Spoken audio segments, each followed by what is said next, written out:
നമസ്കാരം, എല്ലാവർക്കും gadgets on മലയാളത്തിലേക്ക് സ്വാഗതം. ഇന്നത്തെ വീഡിയോയിൽ നമ്മൾ നോക്കാൻ പോകുന്നത് നിങ്ങൾക്ക് ആർക്കും അറിഞ്ഞുകൂടാത്ത സീക്രട്ട് ആയിട്ടുള്ള ആൻഡ്രോയിഡ് ട്രിക്കുകളാണ്.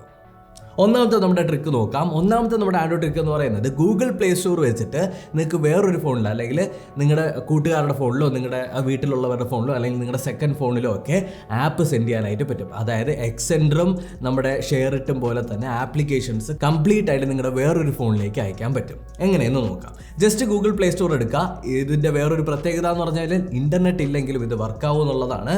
ഗൂഗിൾ പ്ലേ സ്റ്റോർ എടുത്തതിന് ശേഷം നമ്മുടെ പ്രൊഫൈലിലേക്ക് പോവാം. പ്രൊഫൈലിൽ പോയി കഴിഞ്ഞാൽ നമുക്ക് അവിടെ ആയിട്ട് മാനേജ് ആപ്സ് ആൻഡ് ഡിവൈസ് എന്ന് പറഞ്ഞ് കാണിക്കും.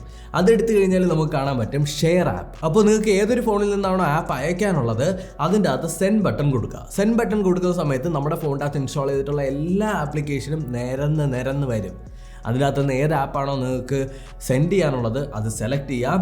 സെലക്ട് ചെയ്യുന്ന സമയത്ത് നിങ്ങളുടെ ആരുടെ ഫോണിലേക്കാണോ അയക്കേണ്ടത്, അതായത് റിസീവ് ആവേണ്ടത്, അയാളുടെ ഫോണിലും ഗൂഗിൾ പ്ലേ സ്റ്റോർ ഓപ്പൺ ആക്കുക. ഗൂഗിൾ പ്ലേ സ്റ്റോർ ഓപ്പൺ ആക്കിയതിന് ശേഷം ഇതേ പ്രോസസ്സ് എടുത്തതിന് ശേഷം അവിടെ റിസീവ് കൊടുക്കുക. എന്നിട്ട് നമ്മൾ അയക്കാനുള്ള ഫോണിൽ സെൻഡ് കൊടുക്കുന്ന സമയത്ത് തൊട്ടടുത്ത് നമ്മൾ റിസീവ് ചെയ്യാനായിട്ട് വെച്ചിരിക്കുന്ന ഫോണിൻ്റെ പേര് അതിനകത്ത് കാണിക്കും. ജസ്റ്റ് കുത്തി കൊടുക്കുന്ന സമയത്ത് ഓട്ടോമാറ്റിക്കലി ഈ ഒരു ഫോണിലേക്ക് ഈ ആപ്പ് കംപ്ലീറ്റ്ലി പോയി ഇൻസ്റ്റാൾ ആയി കിടക്കും. അപ്പോൾ ഇതാണ് പരിപാടി എന്ന് പറയുന്നത്. ഈസി ആയിട്ട് ഇൻ്റർനെറ്റും ഇല്ലാണ്ട് നിങ്ങൾക്ക് ആർക്ക് വേണമെങ്കിൽ ആപ്ലിക്കേഷൻസ് ഷെയർ ചെയ്ത് കൊടുക്കാനായിട്ട് പറ്റും. അടിപൊളി പരിപാടിയാണ്. ഗൂഗിൾ പ്ലേ സ്റ്റോറിൽ ഇങ്ങനെ ഒരു സാധനം ഉള്ളത് പലർക്കും അറിയില്ല. അപ്പോൾ ഉറപ്പായിട്ട് യൂസ് ചെയ്ത് നോക്കുക. അടുത്ത നമ്മുടെ ടിപ്പ് എന്ന് പറയുന്നത് പ്രൊഫൈൽ ഫോട്ടോ മേക്കർ, അതായത് PFP മേക്കർ. PFP.com എന്ന് പറഞ്ഞിട്ടുള്ള വെബ്സൈറ്റിലേക്ക് പോയി കഴിഞ്ഞാൽ നിങ്ങൾക്ക് ഏതെങ്കിലും ഒരു സെൽഫിയോ ഏതെങ്കിലും ഒരു ഫോട്ടോയോ നിങ്ങൾക്ക് അതിനകത്തേക്ക് അപ്ലോഡ് ചെയ്ത് കൊടുക്കാനായിട്ട് പറ്റും. വളരെ ഇൻട്രസ്റ്റിംഗ് ആയിട്ടുള്ള വളരെ ക്രിയേറ്റീവ് ആയിട്ടുള്ള കുറച്ച് പ്രൊഫൈൽ പിക്ചർ ഡിസൈൻസ് അത് തരും. അതായത് നമ്മുടെ ബാക്ക്ഗ്രൗണ്ട് മാറ്റിയിട്ട് പല പാറ്റേണിലും പല രീതിയിലും വെച്ചിട്ട് കുറച്ചുകൂടി പ്രൊഫഷണലായിട്ട് അല്ലെങ്കിൽ മറ്റാളുകൾ, അതായത് 10 പേര് നിൽക്കുന്ന 10 പേരിൽ നിന്ന് നിങ്ങൾക്ക് കുറച്ചുകൂടി പട്ടിഷോ കാണിക്കാൻ പറ്റും. അതാണ് ഈ വെബ്സൈറ്റ് എന്ന് പറയുന്നത്. ഉപകാരമുള്ള പരിപാടിയാണ്. ഈ ചുമ്മാ നിങ്ങളുടെ സെൽഫി ഇടാണ്ട് കുറച്ചൊക്കെ ക്രിയേറ്റീവായിട്ട് നിങ്ങൾക്ക് യൂസ് ചെയ്യാനായിട്ട് പറ്റും. നിങ്ങൾ ഗൂഗിൾ ക്രോമിലോ ഗൂഗിളിലോ ഒക്കെ എന്തെങ്കിലുമൊക്കെ ഫോട്ടോസൊക്കെ സെർച്ച് ചെയ്യാണ്, അല്ലെങ്കിൽ എന്തെങ്കിലുമൊക്കെ സെർച്ച് ചെയ്യുന്ന സമയത്ത് ഏതെങ്കിലും ഒരു ഫോട്ടോ നിങ്ങളുടെ കൂട്ടുകാർക്ക് അയച്ചു കൊടുക്കണമെന്നുണ്ടെങ്കിൽ നിങ്ങൾ നോർമലി ചെയ്യുന്ന പരിപാടി എന്ന് പറഞ്ഞാൽ ജസ്റ്റ് ഡൗൺലോഡ് കൊടുക്കും. എന്നിട്ട് ഡൗൺലോഡ് ആയതിനു ശേഷം നമ്മൾ ഗാലറിയിൽ പോയി പിക്ക് ചെയ്ത് വാട്സപ്പിലൂടെ അയച്ചു കൊടുക്കും. ഇനി ആ പരിപാടി വേണ്ട. ജസ്റ്റ് ആ പിക്ചറിലൊന്ന് ക്ലിക്ക് ചെയ്തതിന് ശേഷം കോപ്പി ഇമേജ് എന്ന് പറഞ്ഞ് കൊടുക്കുക. കോപ്പി ഇമേജ് കൊടുത്തതിന് ശേഷം ജസ്റ്റ് ആർക്കാണോ നിങ്ങൾക്ക് അയക്കേണ്ടത് അയാളുടെ ചാറ്റിലേക്ക് പോയിട്ട് കീബോർഡ് ഓൺ ആക്കുക. അപ്പോൾ നിങ്ങളുടെ ക്ലിക്ക് ബോർഡിൻ്റെ അവിടെ ആയിട്ട് ഈ ഒരു ഇമേജ് വന്നിട്ടുണ്ടാവും. ജസ്റ്റ് ക്ലിക്ക് ചെയ്യുക, അയച്ചു കൊടുക്കുക, ഡൺ, തീർന്നു. ട്രിക്ക് നമ്പർ 4, അതായത് നമ്മൾ പണ്ട് കളിച്ച് കിടന്ന കുറേ ഗെയിമുകളുണ്ട്. അതായത് Doctor Driving, Hill Climbing, Subway Surfer, Temple Run, ഇതേപോലത്തെ കുറേ ഗെയിമുകൾ നമ്മൾ പണ്ട് കളിച്ചിട്ടുണ്ട്. ഇതൊക്കെ നമുക്ക് ഇൻസ്റ്റാൾ ചെയ്യാണ്ട് നിങ്ങളുടെ ഫോണിൽ കളിക്കാൻ പറ്റും. ജസ്റ്റ് ചെയ്യേണ്ടത് poki.com എന്ന് പറഞ്ഞ വെബ്സൈറ്റിലേക്ക് പോവുക. ഇതിനകത്ത് നിരത്തി പിടിച്ച് ഇഷ്ടംപോലെ നമ്മുടെ പഴയ കിടിലൻ ഗെയിമുകളൊക്കെ കിടപ്പുണ്ട്. അതിനകത്ത് ഏതെങ്കിലും ഗെയിം നിങ്ങൾക്ക് എടുക്കുക. ഇപ്പോൾ സബ്വേ സഫർ ആണെന്നുണ്ടെങ്കിൽ സബ്വേ സഫർ എടുക്കുക. ഇൻസ്റ്റാൾ പോലും ചെയ്യേണ്ട, ഓൺലൈനായിട്ട് നിങ്ങൾക്ക് സബ്വേ സഫർ കളിക്കാനായിട്ട് പറ്റും. ക്വാളിറ്റിയിൽ ചെറിയൊരു കോംപ്രമൈസിങ് ഉണ്ട്. അതായത് ക്വാളിറ്റി അത്ര ഭയങ്കരമായിട്ട് കിട്ടുന്നൊന്നുമില്ല, പക്ഷേ നിങ്ങൾക്ക് കാര്യം നടക്കും. വെറുതെ എവിടെയെങ്കിലും ചൊറിയും കുത്തിയിരിക്കുന്ന സമയത്ത്, പോസ്റ്റ് ആക്കുന്ന സമയത്ത് ഇങ്ങനെ ഈ ഒരു poki.com പോയി കഴിഞ്ഞാൽ നിങ്ങൾക്ക് ഇൻസ്റ്റാൾ ചെയ്യാണ്ട് തന്നെ, അതായത് എത്ര 100 MB എന്തൊക്കെയുണ്ട് സബ്വേ സഫറും ഓക്കെ, 100 MB ഇൻസ്റ്റാൾ ചെയ്യാണ്ട് തന്നെ നിങ്ങൾക്ക് ജസ്റ്റ് ടൈം പാസിന് വേണ്ടി കളിച്ച് തീർക്കാനായിട്ട് പറ്റും. ഉറപ്പായിട്ടും ട്രൈ ചെയ്ത് നോക്കാം. ആൻഡ് poki.com കുറിച്ച് നിങ്ങൾ ആദ്യമായിട്ടാണ് അറിയുന്നതെന്നുണ്ടെങ്കിൽ ഒന്നും ചെയ്യണ്ട, ആദ്യമായിട്ട് ഞാനും അറിയുന്നത്.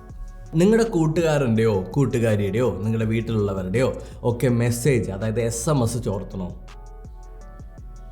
എങ്കിൽ ഒരു ട്രിക്കുണ്ട്. SMS ചോർത്താനൊന്നും അല്ല കേട്ടോ. അതായത് ഫോർ എക്സാമ്പിൾ നിങ്ങളുടെ ഒരു ഫോൺ നിങ്ങൾ വീട്ടിൽ വെച്ചിട്ട് പോയിട്ട് നിങ്ങൾ കയ്യിൽ കൊണ്ടുപോകുന്ന ഫോണിൽ തന്നെ നിങ്ങൾക്ക് ആ ഫോണിനകത്ത്, ആ വീട്ടിലുള്ള ഫോണിനകത്ത് വരുന്ന SMS നിങ്ങൾക്ക് കാണണമെന്നുണ്ടെങ്കിൽ ഈ ട്രിക്ക് ഉപയോഗിക്കാം. ജസ്റ്റ് ക്രോമിൽ പോയതിന് ശേഷം message.google.com എന്ന് പറഞ്ഞിട്ട് സെർച്ച് ചെയ്യാം.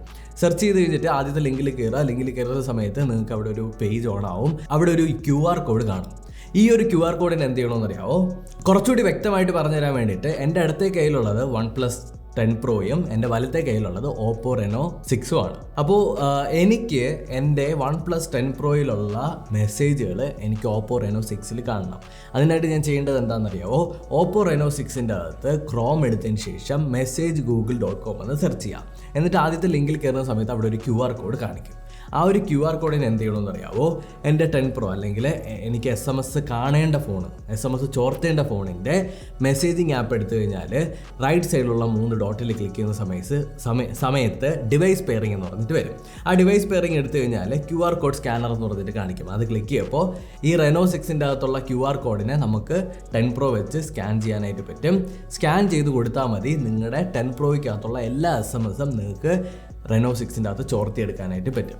ചോർത്തിയെടുക്കുക മാത്രമല്ല, ആർക്ക് വേണമെങ്കിലും നമുക്ക് SMS അയക്കാനും റിസീവ് ചെയ്യാനും പറ്റും. അതേപോലെ തന്നെ നിങ്ങൾ SMS ഒക്കെ അയക്കുന്ന സമയത്ത് ഇതിൻ്റെ അകത്ത് കാണാൻ പറ്റും. അപ്പോൾ ഉടായ്പുള്ളതൊന്നും ചെയ്യാമെന്ന് നോക്കണ്ട.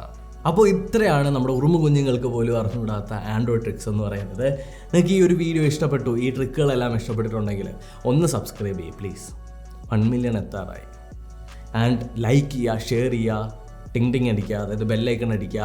അതുപോലെ തന്നെ നിങ്ങൾക്ക് ഏറ്റവും ലേറ്റസ്റ്റ് ആയിട്ടുള്ള കുറച്ച് വീഡിയോസ്, നമ്മൾ ഇൻട്രസ്റ്റിംഗ് ആയിട്ടുള്ള വീഡിയോസ് അപ്ലോഡ് ചെയ്തിട്ടുണ്ട്. അതൊക്കെ കാണണമെന്നുണ്ടെങ്കിൽ അതും ഇവിടെ കൊടുത്തിട്ടുണ്ട്.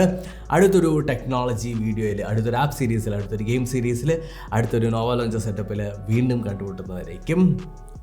ബൈ.